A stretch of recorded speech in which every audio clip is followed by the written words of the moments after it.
जैसा कि आप जानते हैं, यहाँ पर यह एक कार्यशाला आयोजित हो रही है और इसमें भारत के कथा साहित्य पर विचार विमर्श किया जाएगा। हमने ये कोशिश की है कि इससे पहले भी जो कार्यशाला आयोजित की हैं उसमें हम विंध्य के संबंध में जितनी भी घटनाएं हैं, जितनी भी विशिष्ट उपलब्धियां हैं, उनको अनेक माध्यमों से प्रचारित करें, क्योंकि विंध्य की महान उपलब्धियां हैं। हम वेदों से शुरू करते हैं और उसके पश्चात रामायण, महाभारत, पुराण इत्यादि में देखते हैं तो विंध्य की बातें बीच बीच में आती रहती हैं, परंतु क्रमिक इतिहास नहीं मिलता, विस्तृत इतिहास नहीं मिलता।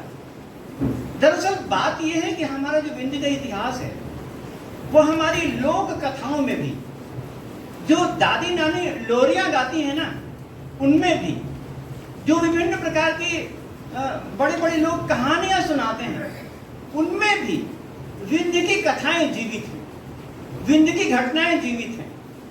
तो अब जरूरत इस बात की हो जाती है कि जो दादी नानी घटनाएं सुनाती हैं उनका स्रोत कहां से है, कहां से वो प्राप्त हुई हैं, कौन कौन से बड़े बड़े ग्रंथ हैं जहां से ये सब घटनाएं, जहां से कथाएं आई हैं। तो इस बात का अध्ययन करने के लिए हम यहाँ पर एकत्र हुए हैं और हम ये पाते हैं कि जब हम विंध्य की घटनाओं की बात करते हैं और कथा साहित्य की बात करते हैं तो विदेश के जो लोग हैं उन्होंने ये बताया कि भारत का विंध्य का साहित्य बहुत पुराना है। विंटरनिट्स नाम के विद्वान को आपने सुना होगा, उन्होंने कहा है कि भारत में कथा साहित्य जो विकसित हुआ वो दुनिया में सबसे बड़ा है, सबसे व्यापक है, ऐसा उन्होंने कहा। अब हम अनुभव कर सकते हैं क्या इतनी बड़ी बात जो विंटरनिट जैसे महान विद्वान ने कही है, इतनी बड़ी बात को हम यहाँ जल्दी अनुभव नहीं कर पाते कि हमने इतने बड़े कथा साहित्य का विकास किया होगा। तो बड़ा आश्चर्य होता है कि आपने जो मनीषा है देश की, उन्होंने कहां कहां पर कितना कितना कहा। हम जितने प्राचीन ग्रंथों में देखते हैं उन सब में ये पाते हैं कि इतिहास पुराण की बातें जुड़ी हुई हैं। हमने अथर्ववेद को लिया, अथर्ववेद में ये कहा है कि जो इतिहास पुराण है वो पुष्प है और अथर्वांगिरस जो है वो भौरे हैं। कहने का मतलब ये कि फूलों से भौरा रस ग्रहण करता है। तो अथर्वांगिरस ने जो इतिहास पुराण रूपी फूल हैं उनसे अपना रस ग्रहण किया है, ऐसा प्राप्त होता है। तो इस प्रकार से हम देखते हैं कि एक विशाल अपार साहित्य है जो कि इन सब में आया है। जो हम इतिहास पुराण की बात करते हैं तो इतिहास का मतलब होता है इतिहास, जो कि पहले था, और पुराण का मतलब होता है पुरा नवम भवति, पहले कभी नया था अब तो पुराना हो गया। तो इतनी चीजें बहुत सी बातों में आती हैं और हम ये देखते हैं कि इसमें जितनी भी चीजें वो अनेक प्रकार की हैं। कभी कभी तो कल्पित कहानियां हैं, कल्पित कहानियां माने पशु पक्षियों में कहानियां विकसित हुई हैं, कभी जातक कथाएं हैं जो कि बौद्ध ग्रंथों में विकसित हुई हैं, कभी इतिहास की कहानियां जो कि वास्तव में विकसित हुई हैं। इस प्रकार से अनेक अनेक रूपों में ये कहानियां विकसित होती हैं, अनेक अनेक रूपों में। उन सब का वर्णन करना हमको यहाँ पर बहुत जरूरी होता है। तो जो जैसे पशु पक्षियों की कहानियों को लेते हैं, पशु पक्षियों की कहानी के रूप में एक पुस्तक का नाम है पंचतंत्र। आपने सुना है? पंचतंत्र नाम की पुस्तक है, ईसा पूर्व दूसरी शताब्दी में लिखी गई। पंचतंत्र नाम की एक पुस्तक ईसा पूर्व दूसरी शताब्दी में लिखी गई और वो देव शर्मा ने लिखी। और वहां पर राजा थे, एक राजा, उनके जो बेटे थे ना वो पढ़ते उढ़ते नहीं थे। तो राजा को बड़ी चिंता हुई कि आगे चल के उनका उत्तराधिकार होना है और पढ़ते लिखते कुछ नहीं। तो उन्होंने जो वहां के बहुत बड़े कवि या पंडित थे उनसे संपर्क किया कि इनको पढ़ाइए, किसी भी तरह से पढ़ाइए। तो उन्होंने कहा कि हम खेल खेल में पढ़ा देंगे नीति विद्या, राजनीतिक खेल खेल में पढ़ा देंगे। तो उन्होंने खेल खेल में एक पुस्तक लिखी, उसका नाम था पंचतंत्र। मैं कब की बात कह रहा हूँ? ईसा पूर्व दूसरी शताब्दी की बात कह रहा हूँ, 2200 वर्ष पहले की बात कह रहा हूँ। तो उतने समय में उन्होंने उस पुस्तक को लिखा और उसमें 5 अध्याय हैं, इसलिए उसका नाम पड़ गया पंचतंत्र। और उसमें केवल कहानियां हैं, केवल घटनाएं। और जानते हैं कि पशु पक्षियों की है ना, बैल की, सियार की, कुत्ते की और धनिकों की कहानियां हैं उसमें। और उन कहानियों के माध्यम से उन्होंने देव शर्मा के जो उस राजा के पुत्र हैं उनको राजनीति सिखाई। और ये कहानियां जो हैं आगे चल के प्रसिद्ध होनी शुरू हुई, लोगों में प्रचलित होनी शुरू हुई। तो प्रचलित होते होते यहाँ से विदेश भी चली गई, यहाँ भी इनका काम हुआ और विदेश भी चली गई। और विदेश में जो हमारा इतिहास है वो ये कहता है कि 6ठी शताब्दी के पूर्वार्ध में अनुशेरवा नाम का राजा था। उसने अपना जो वैद्य है, अपना जो हकीम है, उसका नाम था बरजोई। बरजोई को कहा कि इंडिया में, भारत में कोई बहुत बड़ी बूटी जैसी है, औषधि है, जाके वहां पर पता लगाओ। तो बरजोई जो है वो भारत में आया और यहाँ पर आके उन्होंने खूब खोजना शुरू किया। और खोजने के बाद फिर जाके अनुशेरवा को ये कहा कि जो भी बूटी आप कह रहे हैं वो हमको एक पुस्तक के रूप में मिली है और उस पुस्तक का नाम है पंचतंत्र। और उसको उन्होंने पढ़ा और पढ़ने के बाद इतने प्रसिद्ध हुए, इतने खुश हुए कि उन्होंने उसका अनुवाद करने में लिखा। तो उन्होंने उसका अनुवाद पहली भाषा में किया। 6ठी शताब्दी में, 531 शताब्दी में पहली भाषा में सबसे पहले उसका अनुवाद हुआ। और उसके पश्चात आगे के लोगों ने देखा कि बहुत बढ़िया किताब है, तो फारसी में चलकर इसका फिर से अनुवाद हुआ। फारसी में उसका नाम हुआ अनवारे सुहेली। पंचतंत्र नाम की पुस्तक का नाम हुआ अनवारे सुहेली और उसमें फारसी में अनुवाद हुआ। और जानते हैं जितने भी उसमें कहानियां हैं ना, उनके नाम अपने ढंग से बदल दिए गए। उसमें सबसे पहले जो पात्र है ना, पंचतंत्र का जो सबसे पहला पात्र है वो 2 सियार हैं। और उन 2 सियारों के नाम, एक का नाम है कर्टक और दूसरे का नाम है दमनक। कर्टक और दमनक नाम के जो 2 सियार हैं उनसे चलती है वो कहानी। तो वो जो कहानी उनसे चलती है उसको फारसी में, अनवारे सुहेली में उनका नाम रखा कलीला और दिमना। कर्टक का नाम रखा कलीला और दमनक का नाम रखा दिमना। और ऐसा कह के अनवारे सुहेली में उन्होंने उस पुस्तक का अनुवाद किया। और उसके पश्चात इसका अरबी भाषा में अनुवाद हुआ। 750 ईस्वी में इब्ने मुकफ्फा नाम के विद्वान ने इसका अरबी भाषा में अनुवाद किया। और उसके पश्चात ये जो पंचतंत्र खूब प्रसिद्ध हो गया और उसके पश्चात यूरोप चला गया। माने भारत से अरब और फारस में गया और उसके बाद यूरोप चला गया। और यूरोप में सबसे पहले स्पेन में इसका अनुवाद हुआ। और उसका अनुवाद होने के पश्चात तो जैसे क्रांति आ गई हो, जलजला आ गया हो।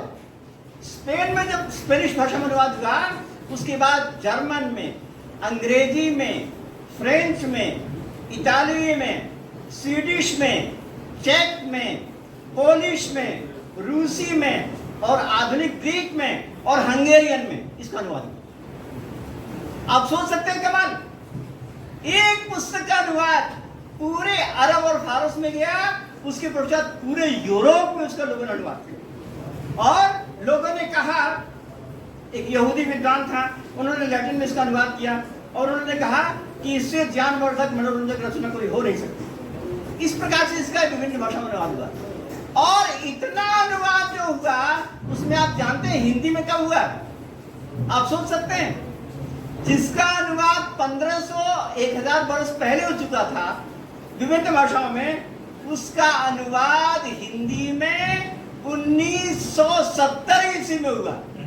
गजब है, इतनी कमाल पुस्तक 2200 वर्ष पहले की लिखी गई, यूरोप में, अरब फारस में घूम आई, सब लोगों ने प्रचार किया। मगर हम लोगों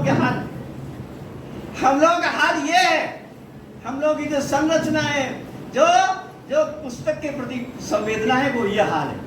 हिंदी में अनुवाद हुआ 1970, तो ये स्थिति है। तो अब हम ये बताना चाहते हैं थोड़े से शब्दों में कि उसमें कहानियां क्या क्या हैं। और कहानियां, जैसे कि मैंने कहा आपको, कहानियां जो है वो बस पशु पक्षियों में है ना, और उससे कहकर उन्होंने कहानी बना दी। एक कहानी है टिटेहरा था और उसमें एक कहानी है, और उसमें जो कहानी कही गई है वो यह है कि समुद्र के पास वो रहता था, टिटिहरा समुद्र के पास रहता था। अब समुद्र में तो आप जानते हैं ज्वार भाटा आता है, तरंगे आती हैं, तो समुद्र के पास वो रहता था। एक बार ज्वार आया और समुद्र की जो तरंगे हैं उसको पूरा ले गया, उसके अंडे बच्चे खत्म हो गए, है ना। तो टिटिहरा जो है बड़ा दुखी हुआ, बड़ा कष्ट में आया कि मेरे बच्चों को ये समुद्र ले गया, बड़ा कष्ट में आया। और उसके बाद उसने अपने को ऊंचा किया और कहा कि मैं ये काम करूंगा कि इस समुद्र को सोख लूंगा। इस समुद्र ने मेरे बच्चों को लीन लिया, मैं इस समुद्र को सोख लूंगा, ऐसा उसने कहा। पंचतंत्र में लिखा है, अनिर्वेद श्रियो मूलम चंचूर में लोह सन्निभा अहोरात्राणि दीर्घाणी समुद्र के निशिष्यति। आप बताइए, जब तक उत्साह है ना, उत्साह से क्या नहीं हो सकता। अनिर्वेद श्रियो मूलम, उत्साह सब कुछ हो सकता है। और मेरी चोंच चंचू, मेरी चोंच जो है लोहे की है, चंचूर में लोह सन्निभा, मेरी चोंच जो है लोहे के समान है। और समय कितना जानते हैं, एक दिन के बाद रात, रात के बाद दिन आता ही चला जाता है, अनंत काल है। अहोरात्राणि दीर्घाणी, तो इतने समय में क्या मैं समुद्र को नहीं छोड़ूंगा, समुद्र को सोच। ऐसी बात उस कहानी में कही है। आप सब लोग जान सकते हैं कि टिटिहरा उस समुद्र को नहीं सोच सकता, जानते हैं ना, सब लोग ये बात जानते हैं कि टिटिहरा समुद्र को नहीं सोच सकता। परंतु बात केवल इतनी है कि उसमें तीव्रता कितनी है, उसमें अपनी बात को, अपनी आकांक्षा को, अपनी उत्साह को प्रकट करने की कितना उद्वेग है। ये बात नहीं है कि वो कर पाएगा कि नहीं, बात केवल ये है कि वो उसके पास इतना उद्वेग है, कितना उत्साह है कि वो अपने उसको वहां पर कर पाएगा। ये चीज है। तो इतना जानने पर भी, क्योंकि हम ये समझते कि उससे उत्साह मिलता है, तो ये कहानी प्रसिद्ध हो गई। अब देखिए ना, आजकल भी जो गजल लिखी जाती है और जो बड़ी बड़ी कविताएं बढ़िया लिखी जाती हैं, उस कविता में, गजल में ये बात मालूम है कि ऐसा हो नहीं सकता, परंतु फिर भी आप कितनी बात दोहराते हैं, है ना। एक गजल है, उसमें कहा है, कौन कहता है आसमां में सुराख हो सकता नहीं। कौन कहता है आसमां में सुराख हो सकता नहीं। एक पत्थर तो तबीयत से उछालो यारो, एक पत्थर तबीयत से उछालो, फिर आसमां में छेद होकर मैं दिखा दूंगा। ये उस गजल में कहा है। कितनी बार आप दोहराते हैं, सैकड़ों बार दोहराते हैं। मालूम है आपको कि आसमां में छेद नहीं हो सकता, मगर फिर भी कितनी बार आप दोहराते हैं। क्यों दोहराते हैं? इसलिए क्योंकि इससे उत्साह मिलता है, इससे तीव्रता मिलती है, इससे उद्वेजकता आती है, ऊंचे उठने का जो सबसे ऊंचाई है वो पैमाना आता है, तो इसके कारण से दोहराते हैं। इसी प्रकार से ये कहानियां जो लिखी गई वो वास्तव में ये मालूम होते हुए भी कल्पित हैं, हमको उत्साह देती है। तो एक कहानी और सुनाऊंगा आपको, जो पंचतंत्र की कहानियां हैं, और वो लगता है कि कितनी बढ़िया रही होंगी। पंचतंत्र में एक कहानी में ये कहा कि एक जंगल था और उस जंगल में एक शेर था और एक खरगोश था। तो जो शेर है वो सभी खरगोशों को और आसपास के जो हिरण को मारता बहुत था, है ना, जब देखो मार डालता था उनको। तो वो खरगोश को लगा कि ऐसा किया जाए, इसको किसी तरह से इसका वध कर दिया जाए, मगर खरगोश इतना मामूली था और एक तरफ सिंह, खरगोश कैसे सिंह का वध कर पाएगा। तो कहते हैं ना, बुद्धि से बलम तस्य, उसके बाद बुद्धि थी। तो उसने एक बार कहा, खरगोश के पास जाके विनती की बड़ी विनम्रता के साथ कि माननीय सिंह महोदय, ऐसा है कि आपकी टेरिटरी में एक दूसरा शेर आ गया है। आप जानते हैं ना कि आपकी टेरिटरी में दूसरा नहीं आना चाहिए, मगर वो आ गया है, तो चलिए पहले उसको वध कर दीजिए, उसका लड़ाई करके उसको नाश कर दीजिए, तो सब ठीक रहेगा। तो वो भी अभिमान में आ गया, मेरे टेरिटरी में आ गया है वो, चलो दिखाओ कहां पर है। तो उसने जाके वो खरगोश आगे आगे, उस सिंह पीछे पीछे, और आगे आगे गया और जा करके एक कुआं आ गया। कुआं में जाके कहा कि अरे सिंह देव, ये तो आपसे डर गया, और डर के कुएं के अंदर घुस गया। है ना, डर के वो कुएं के अंदर घुस गया है। तो आप देखिए भला कुएं में है कि नहीं।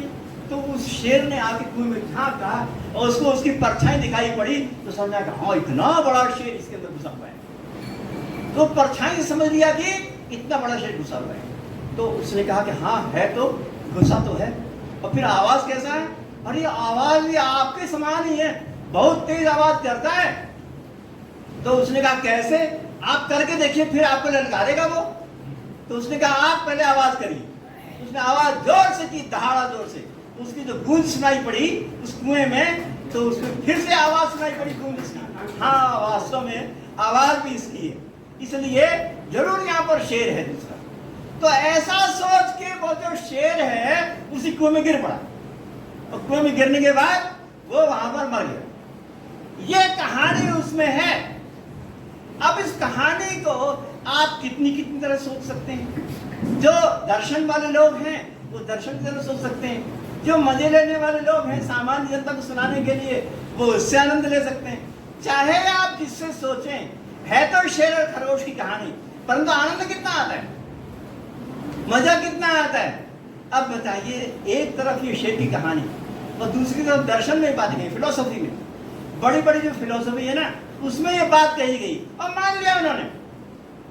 कैसा होता है? गीता में लिखा है, गीता में लिखा है ऊर्ध्वमूलम अधः शाखम अश्वत्थम प्राहुरव्ययम। कहेंगे दुनिया है ना, कैसी दुनिया है? ये दुनिया है पीपल का पेड़। गीता में कहा कि जो दुनिया है वो है पीपल का पेड़। और कैसा पीपल का पेड़ है? उसकी जो शाखाएं हैं वो नीचे और जो जड़ें हैं वो ऊपर। ऐसी ही दुनिया। ऊर्ध्वमूलम अधः शाखम। ऊर्ध्वमूल माने जड़ उसकी नीचे और शाखाएं उसकी ऊपर। ऐसी है ये दुनिया। तो ये दुनिया ऐसा भगवान श्री कृष्ण ने क्यों कहा, इसकी मैं पूरी व्याख्या तो नहीं करूंगा यहाँ पर, मगर इतना जरूर बता देता हूं कि ऐसा कहां पर होता है। क्यों जी? ऐसी बात कहां पर होती है? ऐसी बात होती है केवल प्रतिबिंब में, छाया में ऐसा नजारा देखने को मिलता है। अगर तट पर, नदी के तट पर कोई पेड़ हो तो पेड़ दिखाई पड़ेगा, फुनगी उसकी नीचे और जड़ उसके ऊपर दिखाई पड़ेगी। तो वो छाया में जल में प्रतिबिंब पड़ा और उससे वो पता चला कि जो शाखा है नीचे और जड़ ऊपर है। ऐसी बात को भगवान श्री कृष्ण ने कहा है। तो जब प्रतिबिंब वाली जो बात है उस बात से उनको संसार को सिद्ध कर रहे हैं और इसी बात को यहाँ पर शेर और खरगोश सिद्ध कर रहा है। तो मुलाकात तो हो सकती है, दोनों बातों का मेल तो हो सकता है। तो मैं ये कह रहा था कि खरगोश ने और सिंह ने जो बात कही है वो एक तरफ दर्शन में जाइए, उससे भी बढ़िया उसकी सिद्धि होती है। पूरी दुनिया में जो कथाएं कहानियां जो हैं उनसे भी सिद्धि होती है, बहुत सी ऐसी होती है। तो ऐसी चीजें हैं, बहुत सी कहानियां हैं। कितनी कहानियां सुनाई है आपको है? एक कहानी ये है कि फिर भी टिटेरा आ गया। वो जो टिटेरा था वो रात में बहुत डरता था और डरने के कारण से वो सोचता था कि जो आकाश है ना वो नीचे गिर पड़ेगा, मेरे ऊपर गिर पड़ेगा वो आकाश, है ना। तो उस आकाश से गिरने पर उसने क्या तरकीब सोची जानते हैं? उसने क्या तरकीब सोची? वो टिटेरा उलट गया और उलट करके अपने पैरों को ऊपर कर लिया, उसको नीचे हो गया। कहता अब बच जाऊंगा, अब बच जाऊंगा, क्योंकि जो पैर मैंने ऊपर कर लिया ना अब इससे तो आसमान गिर ही नहीं सकता, उससे आसमान नहीं गिर सकता, बच जाऊंगा, है ना। पंचतंत्र में कहा कि उत्क्षिप्य टिट्टिभा पादौ आस्ते भंग भयात भय दिवा। कहते हैं टिट्टिभा अपने पादव माने पैरों को ऊंचा करके वो कहता है स्वचित कल्पितो गर्व कस्य नात्रापि विद्यते, ऐसा पंचतंत्र में कहा है। और इतनी पुरानी जो बात है वेद में भी कही, वेद में, है ना। वेदों को तो जल्दी पढ़ना मुश्किल होता है, मगर उसी तरह का वेद की मैं आपको ऋचा सुनाऊं। वेद में कहा है उपप्रवद मंडूकी वर्षमावत तादुरी मध्य हृदय प्लवस्य विग्रह चतुरापद।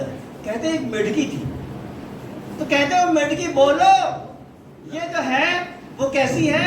वर्षा के दिनों में इस डर से कि जो दिवा माने जो दिवलों के नीचे गिर जाएगा, तो वो मध्य हृदय से प्लव से विग्रह चतुरापद अपने चारों पैरों को ऊपर करके लेट जाती है ताकि वो गिरने न पाए। तो ये जो बातें हैं जैसा मैंने सोचा वैसा वो हो गया। ये दर्शन का एक सिद्धांत है। आप लोग भी सोचते हैं, है ना, जैसा मैंने सोचा वैसा ही है। ये दुनिया कैसी है?